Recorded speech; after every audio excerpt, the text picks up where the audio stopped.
Olá, meu nome é Fernando Camelo, sou professor da Universidade Federal de Alagoas e hoje a gente vem falar sobre efeito de um tratamento, diferenças entre o efeito principal, colateral, adverso e eventos adversos, principalmente pensando aqui na diferenciação comumente confundida entre efeitos colateral e adverso. Esse vídeo tem como objetivo, principalmente, guiar na redação do uso desses termos nas redações de artigos científicos, mas também nas redações de preenchimento de prontuários e no diálogo entre profissionais de saúde. Bom, o efeito, ele pode ser principal, que é o que visa o tratamento, né? Aquele sintoma, aquele sinal que precisa ser eliminado, é o principal sinal ou sintoma que o tratamento visa extinguir, podendo ter outros, obviamente.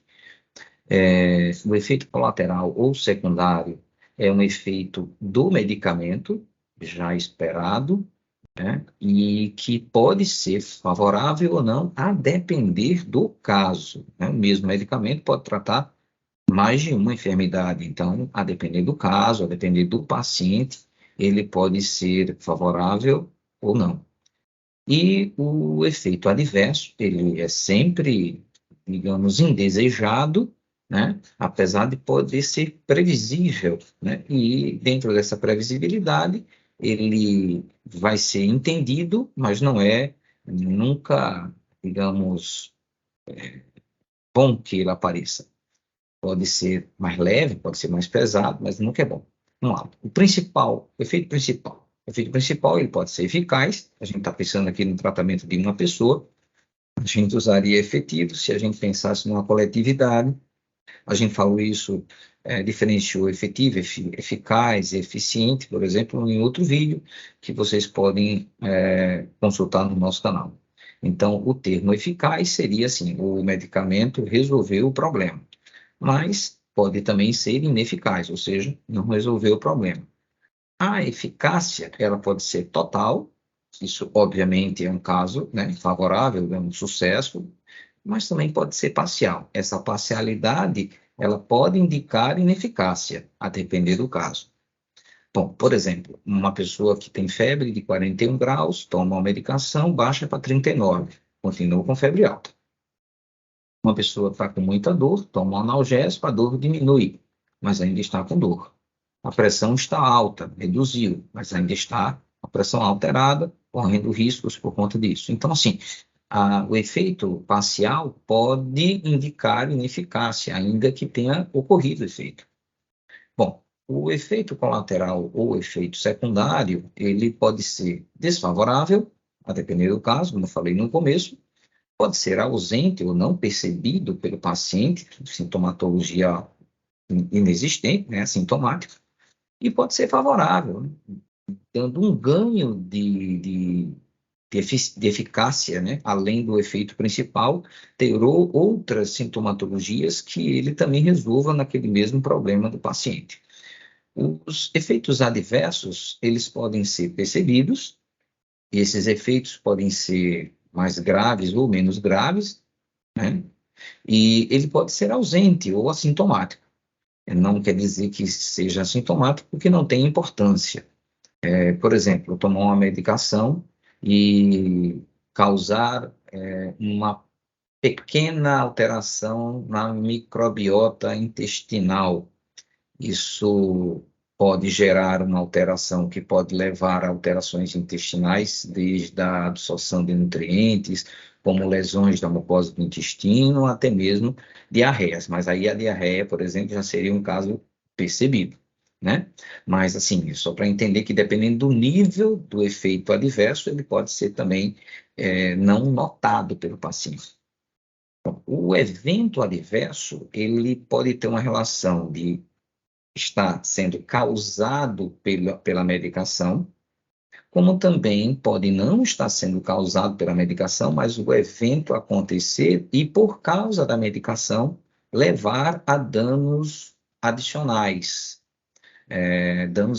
ao próprio evento. O evento é um acontecimento, né? Um acidente, uma pancada, enfim, algo que não tem a ver o evento em si, né?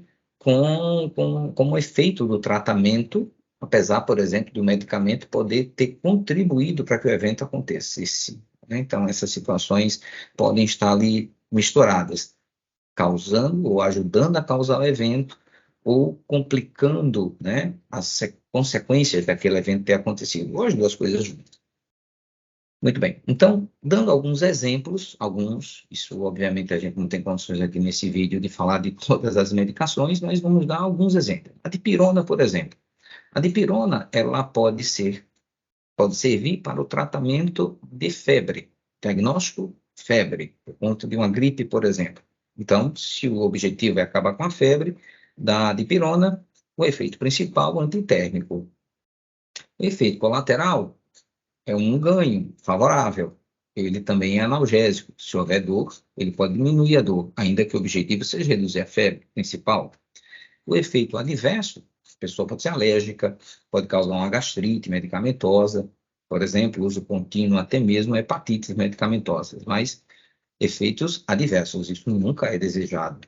Um evento adverso, por exemplo, um acidente, uma pessoa que tenha sonolência depois de tomar dipirona, essa sonolência levou a um acidente, não?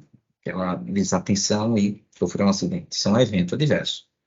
O ácido acetil salicílico, AS, ele pode ser usado em pessoas, por exemplo, que tenham ateromas vasculares, geralmente em artérias coronárias, ou artérias carótidas, ou mesmo cerebrais, encefálicas, e que tem um risco, a pessoa ter infarto agudo do miocárdio ou acidente vascular cerebral.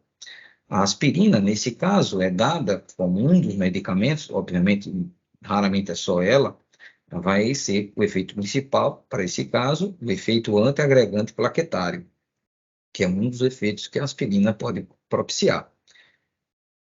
O efeito colateral, pensando no efeito principal antiagregante do AS, seria o efeito anti-inflamatório. Por exemplo, as paredes desses vasos, que têm ateromas, estão em processo inflamatório quando estão com ateromas. Então, é um adicional. Se isso vai ser efetivo ou não em relação àquele processo inflamatório é outra conversa, mas tem um efeito inflamatório. O efeito adverso seria uma coagulação retardada, em casos de perda de continuidade na pele e mucosas, e casos de uso prolongado, até mesmo gastrite, mesmo com aspirina tamponada, que é mais usada em casos de prevenção de infarto agudo do miocárdio e AVC. Então, assim, são efeitos indesejados. Nunca vai querer ter gastrite, causar gastrite, ou demorar a coagulação em caso de corte. O evento adverso, por exemplo, um acidente causando uma pancada, por exemplo, na pele, causando equimoses, aquelas manchas roxas, né? Que na verdade são sangramentos subcutâneos por causa dessa facilidade de sangrar e um atraso na coagulação, né? Então, assim, situações de um evento adverso que não foi causado, mas teve consequências por conta do uso da aspirina. A prometazina é um anti-histamínico, então, um diagnóstico de alergia pode ser usado a prometazina. Então, se tem alergia, usa a prometazina, ela vai se ligar aos receptores histamínicos, evitando aqueles efeitos vasculares da alergia. Então, ele é um efeito principal anti-histamínico. Bom, efeito colateral, sonolência. Bom, mas por que não efeito colateral? Pense aí na prometazina para pessoas que têm distúrbios psiquiátricos. Pode ser usado para diminuir, por exemplo, a agressividade, a agitação, né? Como a prometazina, nesse sentido de dar sonolência, pode ser usado como pré-anestésico. Então, nesses casos, ele tem essa sonolência como efeito principal e o antihistamínico é efeito secundário. Mas no caso da alergia, ele é o efeito principal. Perceba aí a possibilidade de mudança de posição entre principal e colateral ou secundário. Um efeito adverso seria sangramento, retenção urinária, eventos adversos, acidente por causa do sono. Pilocarpina. Pilocarpina é um parasimpático mimético, geralmente ali usado como colírio, nos olhos, pensando no tratamento de glaucoma. Outros medicamentos para glaucoma já existem. A pilocarpina, apesar de ainda ser usada, mas cada vez se usa menos, né? O diagnóstico que a gente está aqui propondo é a hipossalivação, redução do fluxo salivar, né? A gente, claro, pode ter hipossalivação ou xerostomia, que seria a ausência total de saliva. E a causa dessa situação é que vai levar ao entendimento de qual tratamento. Mas vamos aqui falar sobre o uso da pilocarpina para esse fim. Vamos pensar que a indicação está correta. Então, hipossalivação. O efeito principal, cialorreico, seria aumentar o fluxo de saliva na boca. Isso acontece pelo aumento do peristaltismo dos ductos das glândulas salivares, fazendo com que a saliva que esteja sendo produzida pela glândula seja liberada para a cavidade bucal. Esse é o objetivo. O efeito colateral, aumentar o peristaltismo. Pô, mas o mesmo peristaltismo, aí a gente está falando assim, pelo espaço aqui mais curto, peristaltismo, por exemplo, intestinal, né? Peristaltismo intestinal para um ilho paralítico seria um tratamento, fazer com que o intestino aumentasse o peristaltismo, por exemplo. Mas, nesse caso, pode gerar cólica. Pode ser cólica intestinal, cólica menstrual, no caso aqui da musculatura uterina, né? Durante a menstruação, por exemplo. Então, são situações que não são desejadas para uma situação onde o objetivo principal é produzir saliva, né? E outra coisa também, o peristaltismo, quando chega no indivíduo, ele foi estimulado no limite acima do limite fisiológico, né? Aí vem, exacerbou a intensidade do peristaltismo, gerando cólica. Então, essa exacerbação tem um efeito adverso. Cólicas, e ainda tem, por exemplo, sudorese, né? O efeito parasimpático mimético, vem causar, por exemplo, sudorese é uma possibilidade também. Eventos adversos, por exemplo, aqui, flatular, soltar fumos, né, após um esforço, né, quase que um pulo involuntário. Isso é um evento adverso. O esforço que foi suficiente para gerar uma flatulência que não aconteceria numa situação usual daquela pessoa, pelo menos. Bom, bisfosfonatos é um grupo de medicamentos que visa diminuir o processo de reabsorção óssea e é usado na prevenção, né, de fraturas ósseas para as pessoas que têm osteoporose. Existem vários tipos de bisfosfonatos. Então, osteoporose seria o diagnóstico. Então, efeito principal, antirreabsortivo ósseo, ou seja, evitar que ocorra reabsorção óssea. Esse é o efeito principal, já que o diagnóstico é osteoporose. Efeito colateral, prevenir fraturas ósseas. Efeito favorável, óbvio, né? Existem bisfosfonatos usados topicamente em enxerto ósseo, né? Fazer um enxerto ósseo com bisfosfonato. Isso faz com que aquele enxerto não seja reabsorvido e permita a permanência do enxerto com menor reabsorção. Então, veja, é um efeito principal, não é reabsorver o osso, que num processo, num tratamento de enxerto. Então, é uma outra situação para um outro diagnóstico, para um outro efeito principal, apesar de ser também não reabsorver. Mas o efeito colateral aqui é não causar fraturas ósseas. Então, é um efeito favorável. Efeito adverso, osteonecrose. Osteonecrose acontece principalmente em casos, por exemplo, de cirurgia bucal com exposição de osso. Extração dentária, por exemplo, expondo o alvéolo dentário ao meio bucal. O processo de extração faz necessitar ali que o alvéolo seja reabsorvido para que ocorra uma reparação daquela região, assim como colocação de implantes e tudo mais. Então, no caso de uma não reabsorção óssea, vai gerar que raspas de osso, vamos dizer assim, né? Aquela estrutura óssea que precisa ser limpa para poder ser reparada no osso íntegro, ele não vai conseguir acontecer. E essa não reabsorção não permite o fechamento daquela ferida completamente, acaba ficando exposta ao meio bucal, contaminação e gerando uma necrose na região de difícil tratamento. Então, é um efeito adverso, osteonecrose, né? Aí, claro, esse risco de osteonecrose é Quanto tempo depois que parou de usar bisfosfonatos? Isso é uma discussão, né? E se usa bisfosfonatos, durante quanto tempo está usando? Vai parar de usar, né? Mas quase uma unanimidade, se está usando, e principalmente se está usando há algum tempo e vai fazer uma extração, o efeito adverso osteonecrose, o risco é muito alto. O evento adverso, por exemplo, não é acontecer uma extração não planejada, bater um acidente e um dente evolucionar, sair da boca.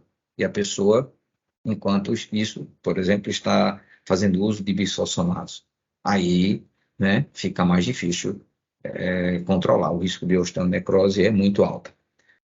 Bom, antibióticos. Estou falando de forma geral, principalmente antibióticos usados por via oral, né? Infecção dentoalveolar, seja o diagnóstico, o efeito principal, bactericida, bacteriostático, vai depender do antibiótico, da infecção, né? O momento da infecção, não vamos entrar nesse tema. O efeito colateral, por exemplo, seria evitar uma endocardite. Claro que existe a dose certa, escolher se o paciente é ou não de risco, não estou discutindo isso, mas se você está usando antibiótico, você, de alguma forma, está debelando ou tentando debelar uma infecção, e aquela infecção, além de tentar debelar a infecção local, você tem uma chance de evitar que aquela infecção, os suas toxinas sejam espalhadas, né, para outros sítios do organismo. Então, vamos pensar aqui no efeito colateral, evitar a endocardite. Efeito adverso, desbiose, né, descontrole da microbiota intestinal, gastrites, candidíases, baixas de imunidade que levam ao crescimento de fungos, né, candidíase bucal, genital, por exemplo, né? Então, são efeitos adversos, não é desejo nem ter desbiose, nem ter gastrite, nem ter candidíase. Evento adverso, alguns antibióticos podem, digamos, reduzir a efetividade de anticoncepcionais. Então, o evento adverso é o ato sexual que levou à fecundação, né? E é uma gravidez que não estava pensado por conta do anticoncepcional, mas o antibiótico reduzindo a efetividade do anticoncepcional levar à gravidez. Seria um evento adverso. Bom, diagnóstico aqui é ser grupo de risco para gripe. Aí eu estou dando exemplo, idosos. Gripe, Covid, bom, estou sendo genérico aqui. Então, uma vacina para a gripe teria como efeito principal neutralizar os vírus, não fazer com que o vírus consiga se replicar e crescer dentro da pessoa, causando a doença. Então, esse é o objetivo, não adoecer. O efeito colateral, então, positivo, seria, uma vez doente, desenvolver pneumonia. Você pode até ficar gripado, mas a gripe ser mais branda e o organismo lutar contra esses vírus de uma forma que evite que ele tome conta ao ponto de gerar doenças mais graves, como pneumonias, que têm um risco maior de levar ao óbito. Então, evitar pneumonias. Efeito adverso, bom, depois da vacina, pode dar uma febre, dor local, miastenia, aquela moleza. Então, assim, são efeitos adversos. Ninguém quer ter febre porque tomou uma vacina, ninguém quer ter dor local, mas aí a questão é mais grave, é menos grave, né? Outras polêmicas são faladas sobre isso, mas o objetivo é distinguir os termos, efeito adverso. Febre, dor local, miastenia são efeitos adversos de uma vacina, por exemplo. Evento adverso, você se contaminar com o vírus antes daquele período que o seu corpo conseguiu produzir anticorpos neutralizantes. Ou seja, você não está apto a ter a condição de se prevenir daquela doença, mas você se contaminou com aquele vírus que você estava tentando evitar. Isso foi um evento adverso, você se contaminou porque se expôs de alguma forma, proposital ou não, não vem ao caso, e ficou doente. É uma outra história. Então, eu espero ter esclarecido as diferenças entre efeito principal, colateral secundário, efeito adverso e evento adverso, né? Dessa forma, espero ter que fazer com que vocês possam redigir mais adequadamente esses termos nas suas redações de artigos, nos seus prontuários e nos diálogos entre profissionais. Eu também gostaria que vocês dessem lá um clique no joia e se inscrevesse no canal para assistir os próximos vídeos que serão produzidos. Muito obrigado.